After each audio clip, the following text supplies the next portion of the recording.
Благодарение на законот за легализација на бесправно изградени објекти по само 1 евро за метар квадратен, собствениците на диво изградениот трговски центар Глобал успеа да го легализираат.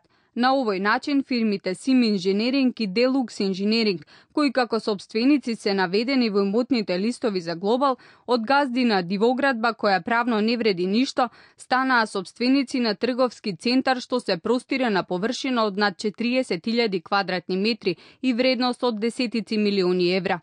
Двете фирми пак се собственост на Горан Крстев и Бранко Стамболиски, веќе познати како бизнис соработници на струмичкиот градоначалник и лидер на социјалдемократите Зоран Заев.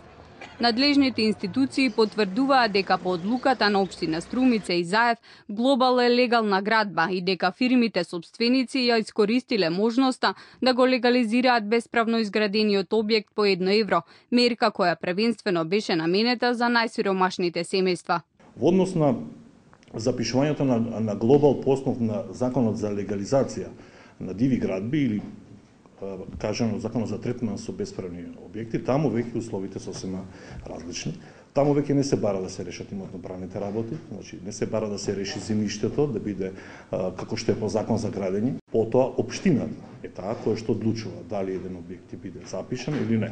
Во конкретниот случај, општина Струмица одлучува дека Глобал треба да биде запишан, донесла решение за легализација на самиот објект и објектот понатака е запишан во катастарот, се разбира, со прибелешка дека истиот е изграден е легализиран согласно законот за третман за бесправни објекти.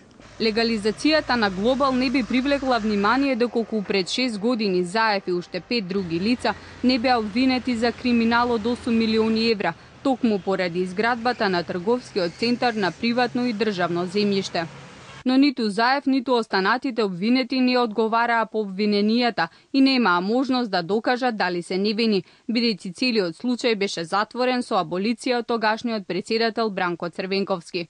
Но фактот што Крстев и Стамболиски сега искористиле можноста од законот за легализација на бесправно изградени објекти и го легализирале Глобал по само 1 евро за метар квадратен, се чини дека тие ја признаваат вината за она за што беа обвинети. Но бизнис интересите околу Глобал не се единствената врска што ги поврзува собствениците на овој објект и струмичкиот градоначалник. Медиумите веќе објавија дека фирмите на Крстев, во која дел има и братот на Заев, досега добиле 11 тендери од општина Струмица вредни околу 100 милиони денари.